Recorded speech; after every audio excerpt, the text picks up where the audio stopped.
Football's quite a unique game. There's always one theme or another playing in the background every time we change the channel, so things are pretty much always very interesting. Amidst all the glamour and the heartwarming moments, we also get to see the game's dirty side, rearing its ugly head and testing the patience of fans, or in some cases, forcing them into cheering their heroes. How many times have you seen your team's player absolutely wham an opponent and then given a round of applause? It's quite strange and even funny to see the same fans getting riled up when one of their own is on the receiving end. All thoughts about karma and the understanding of one of Newton's laws of motion gets swept aside, and the fans will scream at the referee and even question the poor man's competence. So now you know what's up. How about you be a good sport and sign up? We do have some really cool stuff out there, and boy, our comment section is always on fire. We start a conversation and it's you who finishes it. Who else does that? So, who are the roughest players in football history? Well, if we were to simply scratch the surface, we might find a few players, right? The game's history is littered with examples of players who needed to be physical, aggressive, and at times violent to get their message across. Let's talk about a few of these players, and hey, let us know if we missed out on someone. Vinnie Jones. While you might know him as a villain or a hooligan in a few movies, Vinnie Jones was actually quite a real-life villain before he was rubbing shoulders with some famous blokes from Hollywood. The British footballer had quite the reputation back in the day. He had a temper to go with it, and pretty much every game you'd see him lose it. Throughout his career, Vinnie Jones remained one of the most hated figures in English football.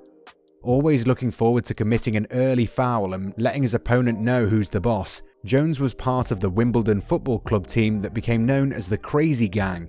They even beat Liverpool in the 1988 FA Cup final, which was quite the feat. So next time you see Vinnie Jones on the field and you and him don't share the same jersey colours, we suggest that you ask your coach to put you back on the bench. Roy Keane.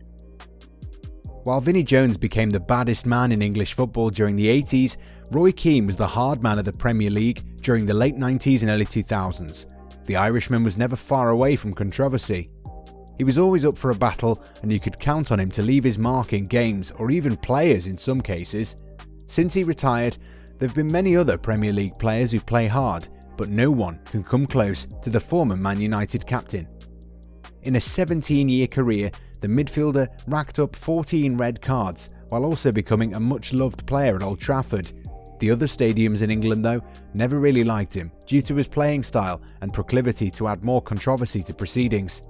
While we all know about his issues with the Arsenal team and the tunnel fight, it was the career-ending tackle on Manchester City's Alf Inge Haaland that is still remembered as one of the lowest points in his career. Even today, Keane admits that if it became necessary, he would do it all over again. Felipe Melo. In any other world, Felipe Melo would have been on the top. The Brazilian's career is not famous for his ability on the ball. He was a pretty decent player, turning out for Juventus and Galatasaray, but it was his unhinged ways that ultimately ruined his European journey. Playing as a combative midfielder, Melo left a mark at Juve and Galatasaray for all the wrong reasons and ended up accumulating 14 red cards. Now 35, Melo is back in his homeland, playing for local giants Palmeiras. However, the midfielder's demons haven't left him yet, and he still attracts controversy every now and then. The latest one was that famous fight against Uruguayan giants Peñarol. That brawl turned out to be one of the craziest fights you'd ever witness. When he was playing for Inter Milan, Melo ended up starring in a brawl with Lazio players. Back to South America, Melo also had a heated argument with Boca Juniors player Pablo Perez during a Copa Libertadores encounter. Now usually, no matter how rough around the edges a player is, he always gets love from his own fans. That's not the case with Felipe Melo, since his own fans simply can't stand the sight of him. Pablo Alfaro. We can bet that you didn't know about this bloke. Pablo Alfaro was a Spanish midfielder who played for the likes of Barcelona, Atletico Madrid and Sevilla between 1986 and 2007. In a 21-year career, the centre-back established his reputation as one of the hardest and most definitely the dirtiest player in Spanish football. Along with Javi Navarro, Alfaro formed quite a deadly partnership at the heart of the Sevilla defence. If you happen to look at some of his past games, you'll definitely see a few elbows flying and hitting rivals in their mouths. Alfaro was exactly the real-life personification of a defender who took no prisoners. His fighting spirit and overexuberance was actually appreciated a lot by the Sevilla fans, even though his hard-man tactics did cost him 18 expulsions in a 21-year career. Paulo Monteiro. In Uruguay, there's a philosophy known as La Garra Charrúa, which basically sums up a very Uruguayan football quality, pushing yourself beyond your limitations to score goals, get wins, and capture titles. This particular trait has helped the South American nations' players enjoy a lot of success and win tons of admirers in Europe. However, sometimes players do get ahead of themselves and take things just a little bit too far. Diego Lugano falls under this category, but the former Uruguay captain's idiosyncrasies don't come anywhere near to those of Paulo Monteiro. Often deployed as either a left-back or a centre-back, Monteiro is well known in Italy, where he spent 13 years playing for Atalanta and then Juventus. Considered as one of the finest defenders of his time, it's worth pointing out that Monteiro was very skillful on the ball, and you'd rarely see him being rushed into making a decision while under pressure. He was a very intelligent player and is considered one of the best defenders to have played for the old lady. However, Monteiro was not a regular goody two-shoes.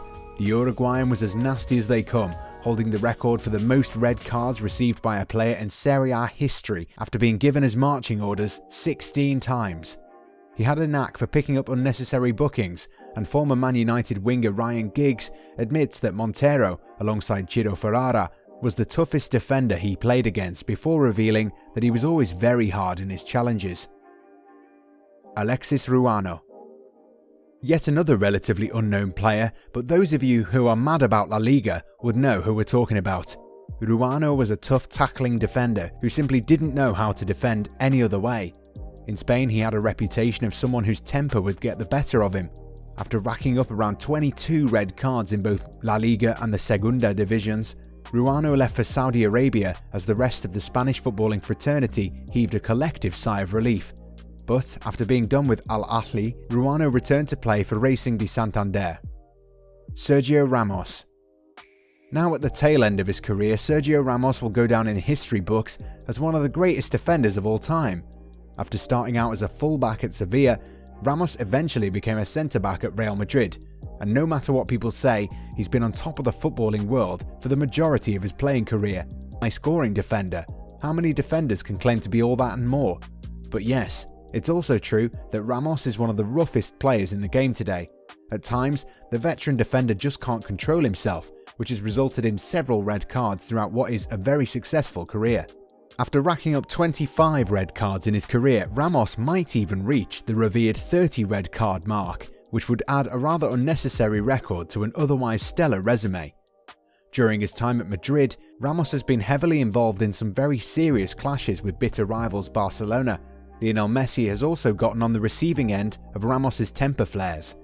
During the Champions League final against Liverpool a few years ago, Ramos intentionally grabbed Mohamed Salah in such a way that he fell awkwardly and fractured his shoulder.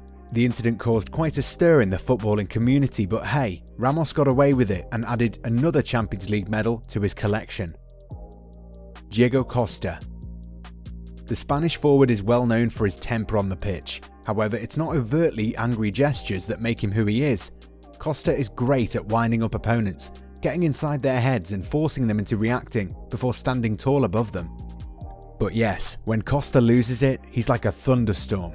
Costa is one of those players who loves a tussle. You'll never see him back down from a challenge, and neither will you see the other come out of it in great shape either. He isn't necessarily a rough player, but when push comes to shove, Costa is pretty good at reminding his rival about his place in the natural order of things. Is he your cup of tea? Probably not. But we can't deny that the former Chelsea man does get the job done and has made a great career for himself. Pepe. If all of us can agree on one player we love to hate on a universal level, it's the former Portugal international Pepe. He was a juggernaut of a defender during his time at Real Madrid, never afraid to impose himself on his rivals and forcing them to bend to his will. The man never took any prisoners, but that's just us trying to be nice. Speaking of nice, the Portuguese international was not very nice at all. His career in Spain saw him kick people when they were on the ground, in what can effectively be considered as an act of pure cowardice. He would argue with match officials despite being the main agitator. While kicking people, clipping their ankles is something that defenders do, However, when it comes to insulting and berating opponents, Pepe took things to a whole new level. To put it simply, Pepe might be the craziest man in football, and we're sure that many of the teams in La Liga are happy to have seen him leave the country for good.